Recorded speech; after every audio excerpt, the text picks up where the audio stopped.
the Within Orb podcast. Come get Within Orb. Hello, my name is Jenn Zahrt, and welcome to Within Orb, a production of the Celestial Arts Education Library, a podcast bringing people together around the love of astrology, books. Join me as I interview people about the astrology books that changed their life and practice. You can support the podcast at withinorb.com.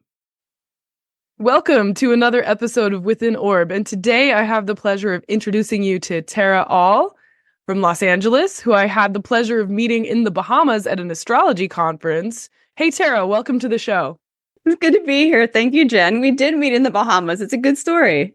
Yeah, we're doing the Sky Conference with Adam Gainsbourg, one of your main teachers, and it was quite a strangely, interesting place to be. We were going to Eleuthera, and there was a woman named Dune there, and she let the devil out of the cake with this big scream and a knife. Do you remember that? Yes, because I have reenacted that on my birthday. I actually have it on video because I liked it so much I picked it up. Yeah, you scream when you cut the cake and you let all the demons out, and then you're cleared for the year. It's so good. Yeah. And the way that we were close to the equator, the moon, we were there to observe a Venus-Mars conjunction with the moon, and the moon looked like the eye of a leopard. It was actually quite amazing, but yes. There were some problems getting onto and off of that island, though.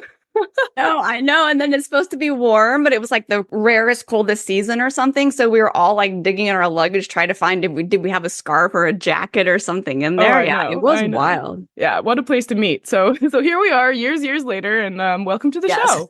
Yes. Thank you. So I have to ask you, what was the first astrology book you ever read? The first one I remember fully reading, because I may have poked around in things, is The Only Astrology Book You'll Ever Need. And that book was given to me in interesting circumstances because my first husband died tragically. Mm. And around that time, which was around actually my Saturn Return, I started having interesting dreams, and I kind of opened up more to spiritual realms and different ideas and metaphysical things. I was raised very conservative Christian. So this was sort of like, whoa, and things came to me in my dreams and things kind of felt sort of funky. This was right around the year 2003. But before that, even, I had this boss. I was working in healthcare. I was a compliance director, health and safety director, clinical practice manager. I worked at the university for 22 years in healthcare. Wow. I got a lot of cancer, and I have Capricorn on midheaven, so keeping things safe and secure is something that I've done. But I had this amazing boss, and I've been going through a lot of just tumultuous personal stuff. And he called me in for my performance evaluation. And he made it really fast. He's like, "You're doing a great job, blah, blah, blah, blah, blah." And then he pulled out this book, and it's this book, The Only Astrology Book You'll Ever Need. And he's like, "You're going to love this. We're going to spend the rest of our whatever hour we have scheduled talking about this book." Whoa. In your performance review. Yeah.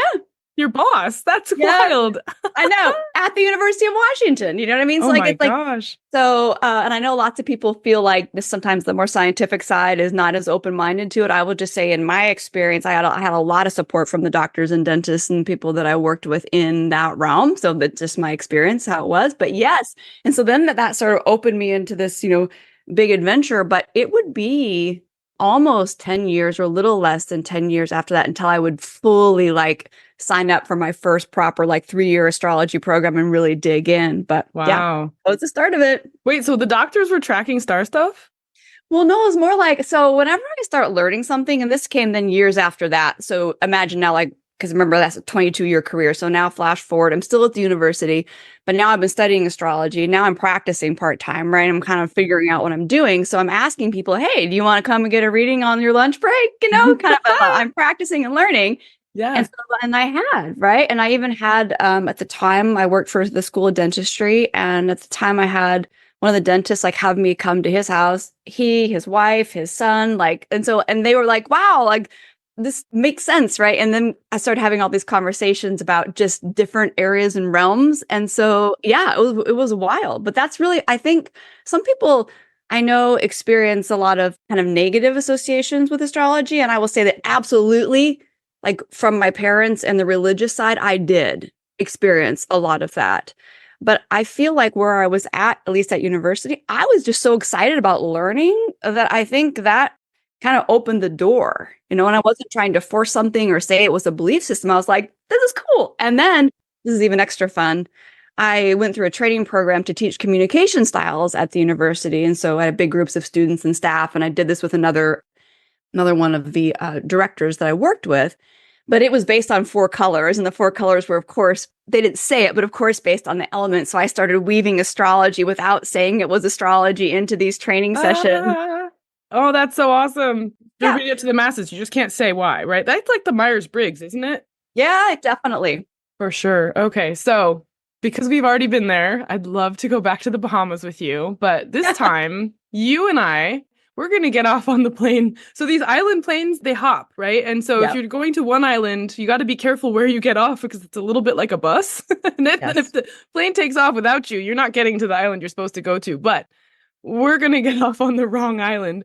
What's in your bag? Which 3 books did you pack with you for this trip back to the Bahamas? This is such a terrible question for me. Like, even when I knew of this, is like, it's not, so I mean, it's not a surprise. I mean, I watched the show, like, I know how it goes. I just have such a hard time. Like, I can't pick a favorite color either, just for, but I would say, and this actually comes from someone actually on your show brought up the book, The Planets Within, which is based on Ficino's psychological astrology, and the book by Thomas More. And then I got that book, and now that's one of my top 3. So that's where I go first with this. And in fact, I was so sort of taken by Thomas More's approach in here that I signed up for his email list. And then he just started doing a course. So now I'm in this soul psychology course, literally getting to spend time with him live. Of course, there's a whole bunch of people in there as well, but him sort of sharing his feelings and ideas around things. And as when astrology comes up, one of the things he mentions is that we tend to sometimes be too literal, right? We don't let the soul come through and let it be a story, right? And so I love this idea with his work of letting the story come through instead of trying to say what something is. And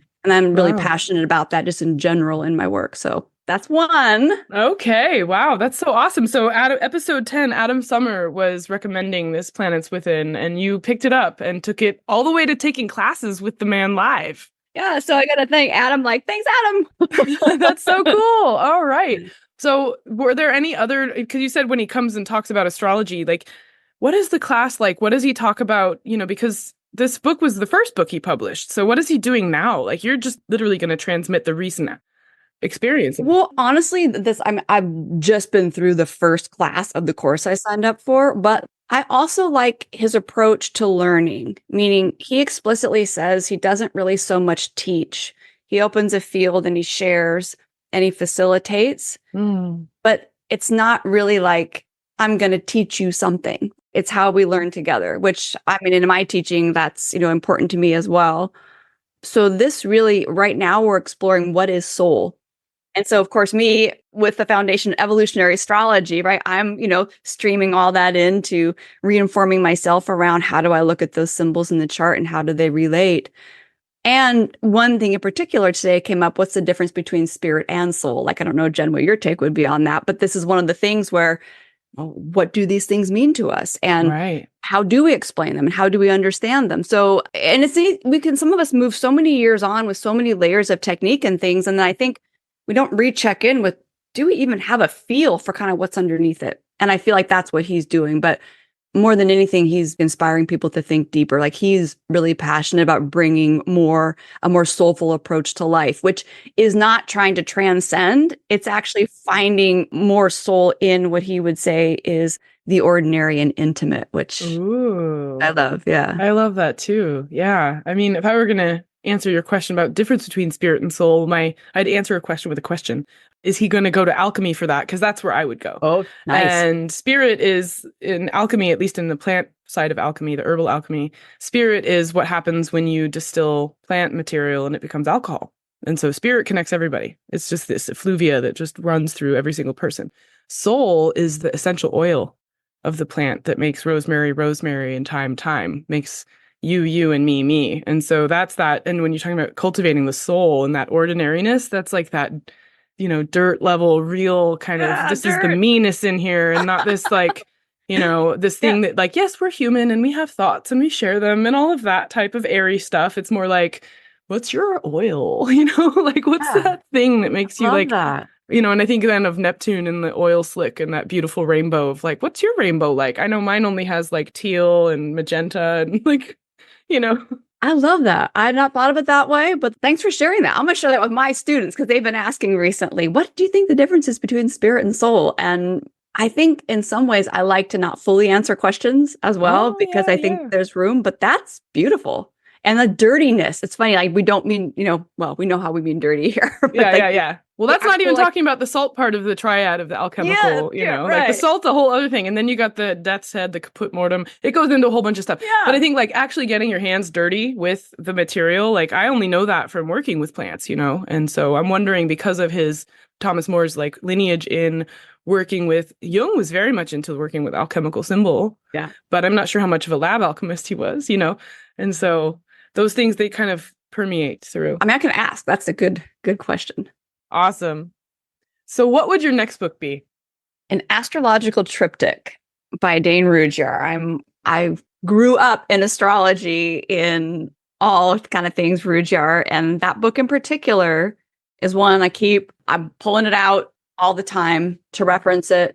I like the idea of the spirit giving a gift or the gift, of the spirit to each of the signs and what it needs to kind of do what it needs to do, which takes, again, beyond by just saying what I am, but actually like, what can I do with what is here, Mm-hmm. So, mm-hmm. Yeah.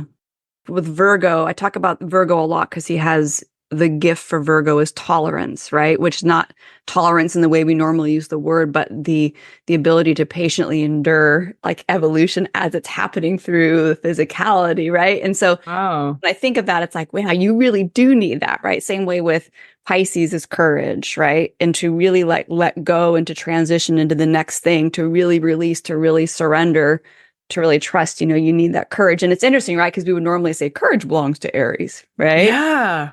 Oh my gosh, I just got goosebumps. It takes courage to surrender. Like, yeah. What are you surrendering into? You don't know.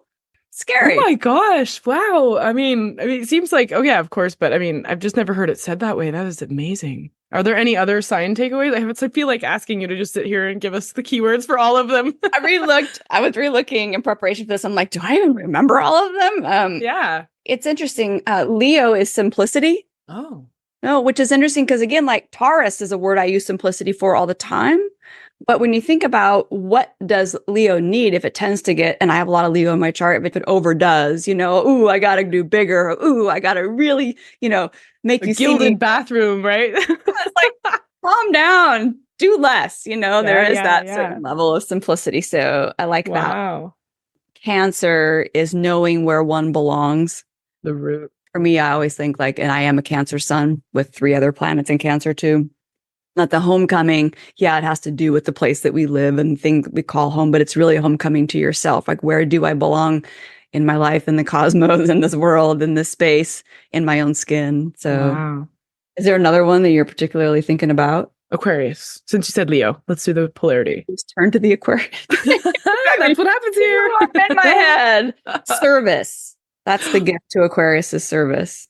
Interesting, right? Yeah. Mm-hmm. Wow. Okay. Well, that's one I'm going to have to pick up and get back into. I know Rudhyar's come up, but no one's mentioned the triptych yet. Yeah. And then there's this whole part in there that's like called the way through. And he's got these different tests on our journey. So like the test of responsibility, the test of significance, the test of position. So what I like about this book, and actually the planets within both, is that they get you to think about it differently. We get so much of sort of I don't want to say the same because everyone has a different view and a different flavor, a different filter, which is super helpful. But this really bends you. What does this actually mean in this context? Where is this actually going? What are different ways it can express? And again, words, like you and I already touched on this, but words already we put into categories right away. So we're already like, oh, like courage, our example. Oh, that's Aries. Right away, we put that in that container. And service is Virgo, right? Yeah. Exactly. Right. So really, are we sure? Yeah. What does that word even really mean?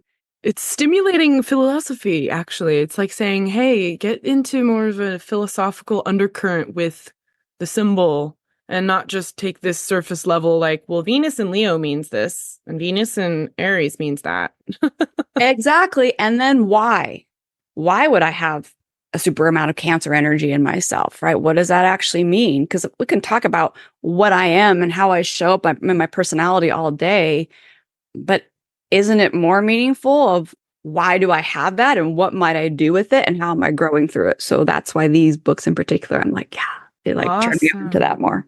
I love that. And now also there's this remix of keywords with Rudhyar's triptych makes me want to go back to think about the voids, an element, because you're saying like, well, why do I have all this Cancer stuff? And in my mind, it's because that's the energy you are working through and doing things with, to play with it and engage with it and not think of yourself as like a master of it, but as an apprentice. Absolutely.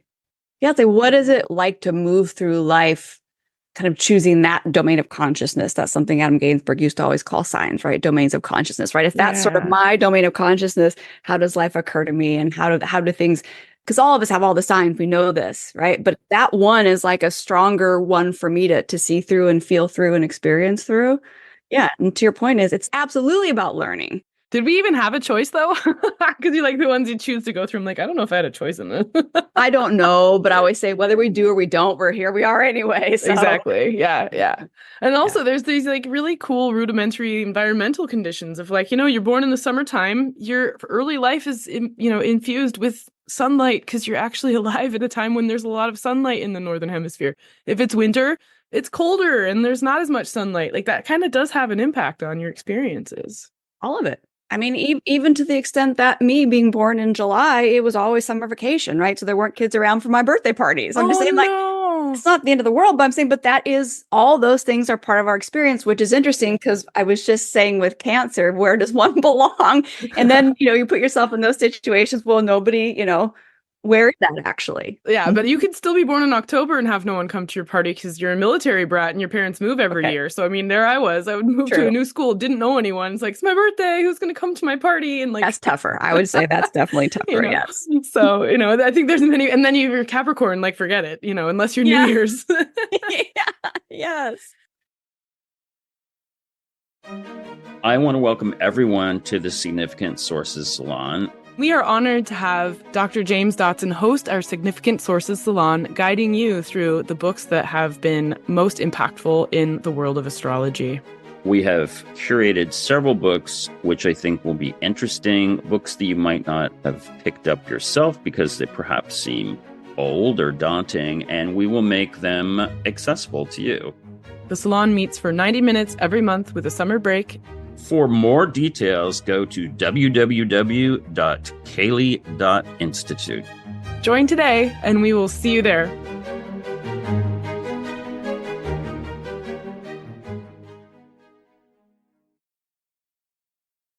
So, third book. This was tougher for me, but I'm going with Sabian Symbol book, and I'm going with Dane Rudhyar's An Astrological Mandala. I use Marc Edmond Jones' book as well. And that in particular, because again, it's not so much answers, it's images, right? It's a way to visualize and feel and kind of tune into what's there and kind of create more of your own story. For sure. And it's so poetic. Like you get lost in each of the 360 ways to get lost, really. Yes, no question. You could relook at things all different ways. Yeah. And there's just so many ways to apply it. And I don't use Sabian symbols all the time, but I keep the book right by because sometimes I'll be with a chart with a client and all of a sudden I'll just be like, read the Sabian symbol, just kind of comes on me in that way. And when it does fit, sometimes it's beyond amazing. Sometimes the person will even say a word, like something about birds, like on their own, right? And then you pull out the book and it'll be like two lovebirds sitting on it, whatever. And like, wow, that just happened. Yeah. I love that. Yeah, I think having that openness, like you were talking about how Thomas More creates a container in his courses to be open.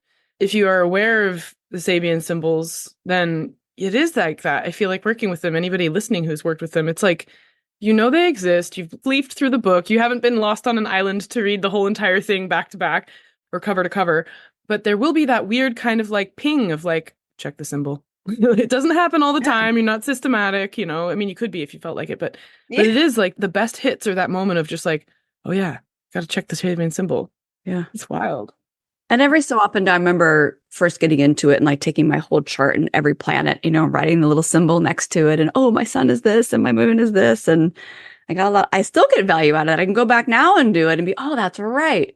And if you don't overthink it, because I can definitely be an overthinker. If you don't, if you don't think it, things wiggle through the cracks of those things. And also, you can't be too attached to the words, right? I mean, sometimes, Rudhyar comes from an older time, right? So it's real heavy on man, right? So for example, these days we wouldn't say that. We'd probably say they. We wouldn't say he and man. So if you can kind of let go of that and just feel the spaciousness in it, even just things like, one of mine is something like, a shaggy deer, something out in the woods or whatever it is. And like, even like feel, what does that feel like? Like, what does it feel like if you're a shaggy deer versus, how can you lean into that? How can you let that be part of your story? For sure. Yeah. And then thinking about, oh my gosh. And then your technique. So one of my favorite things about your work is that you are always teaching a technique that I've never read about in any book, which is planets on the first. Yeah. And I'm just like riffing right now, mixing Sabian symbols with planets on the first and getting that degree. I haven't done that.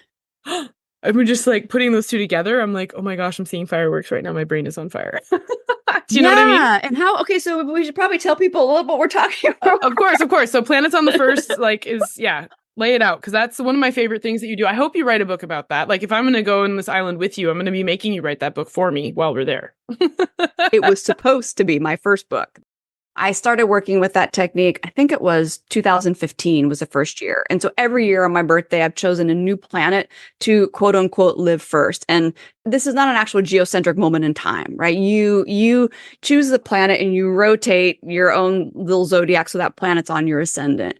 But even if you don't want to do the technical part, which there's a lot of, I think, good juice in there, you could just choose a planet. Like, so for me, I chose Venus first the first time. There was a number of reasons why I wanted to experience more of Venus outside and inside me. So you choose it first. It's like choosing a focalizing crystal, right? So this part of me now is kind of going to be first. So in every moment, well, what would Venus in me think? What would it want? How is it responding to this conversation right now? Right now, I'm actually living Pluto first right now. So that's a very different orientation. Wow. But I have never intertwined Sabian symbols. So I'm curious, let's say, okay, so I'm living Pluto first. Mm-hmm. So then I'm now thinking I really should go back to my birth chart and relook at the Sabian symbol for my Pluto one and reconnect with that even more, because that's actually what's up right now. And I hadn't taken that step, Jenn. That's awesome. I love pushing you over that cliff. Yeah, someone's got to push me. So I need a push.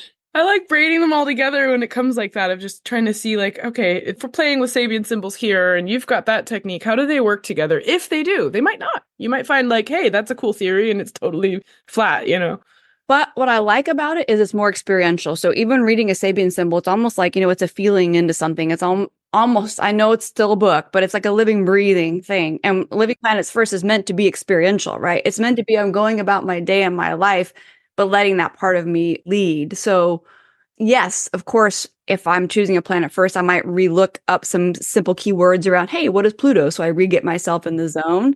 But what's more exciting is how does Pluto then come through me and in my life when I'm invoking it? Intention's everything. And this is why I think for me, every year I've chosen a planet first, crazy stuff has happened. I have a lot of stuff on my website, just sharing some experiences, and I have techniques and tools there because I'm just so into it. Yeah. I'm also collecting stories from people who do it because that's going to be part of the book. Oh. Jenn, one of the reasons why that book didn't come first is because my friend Ashwin Subramanian and I got together and wrote Astrology by Moonlight. Yeah. But another thing is I feel like I wanted to experience living more of the planets first myself.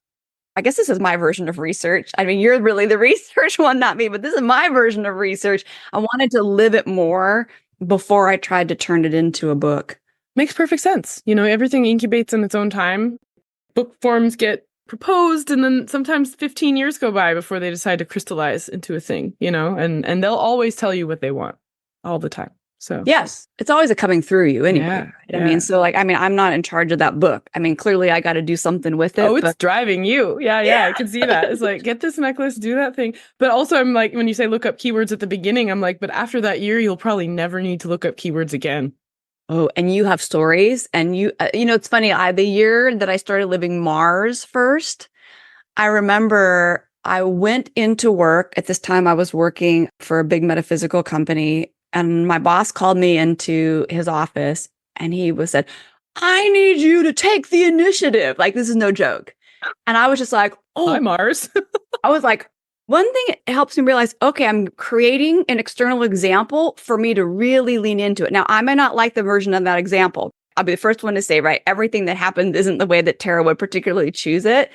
But I was like, that is so explicitly Mars first. I couldn't have chosen that better.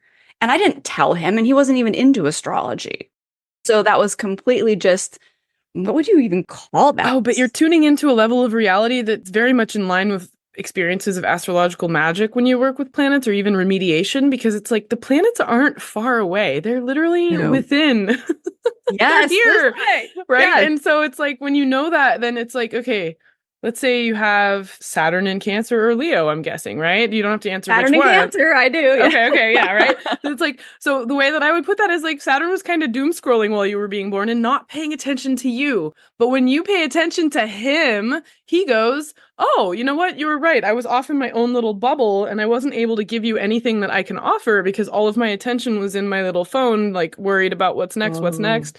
But once you just start, like, live Saturn first for that year, Saturn's like, oh, you're loving me up. Everybody loves a compliment. Everybody loves attention, right? And so the planet just shifts and goes, I'm sorry I was being mean to you for the first ever of your life. Here we go. Let's actually reset our relationship. And then everything changes. And like, it's the deepest form of planetary magic, honestly. Yeah. And then instead of just getting the little narrow thing you know about it, it's like, oh, let me invite, Saturn says, let me invite you into my whole entire world, right? Which Saturn, it's funny, in the Planets Within book, Ficino talks about Saturn actually, I'm not trying to be clinical here, but like depression kind of draws us away from the like ordinary world. But Ficino would say that then leads you down into a level of imagination, which reinvigorates your soul. So when we think of like Saturn, you don't see that on the surface, right? And curiously enough, when I chose to live Saturn first, I actually did Saturn Moon together. And that's because my partner at the time, I kind of read a list and like gave him some keywords. I'm, which one do you think would be good? And he was like, no to lots of them. Like, please don't do that one. Usually he says, bring Venus back. But, and he has Venus in the 7th house. So isn't that just perfectly fitting? But, and actually we met when I lived Venus first. And I say to this day that had I not been living Venus first, I don't know that connection would have happened that way. I think it was my intention that then activated his 7th house. But he said, can you try to have more balance, Tara? Is what he said. So I said, okay, well, let me choose Moon and Saturn together. Let's see how that feels. And at first I thought, oh my gosh, Saturn's just going to like annihilate my moon. Like that's what, like I thought. It was the opposite. I really learned in myself that Saturn actually really likes to support my moon. And this you kind of opened the doorway already talking about this Saturn relationship for me. And my Saturn's not only in Cancer, it's in the 4th house. So that whole experience for me, I was like, Saturn is a whole different thing within and without, which is good for everything, but I have stories for all of them. And I think, some people say, well, I don't want those dramatic things to happen to me. I'm not choosing a planet first. I say, I think everybody is different that way. I know about myself way before I did planets first. I tend to sometimes need kind of extreme manifestations in my life just to grow. That's a me thing. People can do it differently, but if you want more of these different parts of you, and to your point, if you want to let them actually come forward and love them and accept them and see them and have them actually share all that they have in their bag of tricks, instead of like, here, you can be in the basement in this corner and I'll pull you out on, Saturday every March 3rd. I mean, that's kind of how it feels, right? Yeah. Then all of a sudden you have all these more choices and in different ways that you can kind of flex and move within yourself. Like the parts are not relegated off into their corners. And that's the thing, like welcoming this, like, links with therapy too. I'm into IFS, internal family systems as well. Like I'm studying that to be an IFS informed astrologer, because the idea of working with parts is so like, I'm like, yes, that's what we want. Just more of what's there. It's not so much changing. It's like, let what's there actually be there. Oh, yes. Oh my gosh. Thank you so much for sharing that. That's like so potent. I almost want to say, like, where would you point someone to go? But then I'm kind of like, why don't everybody, like, if you want to get more into astrology, just do planets first instead of reading. But anyway, I want to ask you still, because I do ask everyone, if you were going to take somebody who's curious about astrology and point them in a direction, where would you point them? Yeah, I'm still a fan of Dane Rudhyar stuff, and especially, the Pulse of Life, the astrological houses. I know sometimes those books are harder to find, but I just can't remember the website right now. Jenn, you probably know. You can access a lot of that stuff for free on the website. And there's also talks, you can listen to Rudhyar talking about things. But for me, those foundations, and I think because I have such a spiritual, psychological angle to me, like I don't just want the keywords. I want to understand the motivation really underneath that energy. And I feel like, Rudhyar really rocks that out well, even if sometimes the language, sometimes it's, it's heady and can get a little bit complicated. Yeah, but then it sort of pulls you forward into it. So, you'll grow. Yeah. I know what you're talking about. That website, it'll be in the show notes. I actually can't remember the name either, but here we are. Mercury's in its shadow. Yes. But there's a huge repository. Yeah. All of his stuff is for free online. So the Rudhyar archive is definitely something to dig into. And then you can do it right from the comfort of your home right now. Yeah.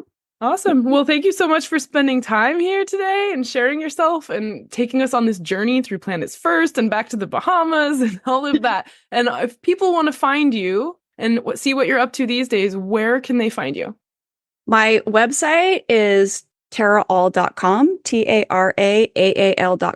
I do a pretty good job of keeping up on Instagram as well. I'm just under my name, Tara Aal. And my book, Astrology by Moonlight, has good basic stuff as well as extended stuff with the moon and planet phases and relationships. But yeah. And I would love it if you're going to play with planets first, please reach out and let me know how it goes. And Jenn, I'm going to start playing around with the Sabian symbols. Let's see if it's an added. I love it. Thank you so much for adding that to my little field of research here. Awesome. Okay. Well, that's it for now, everybody. Thank you so much, Tara.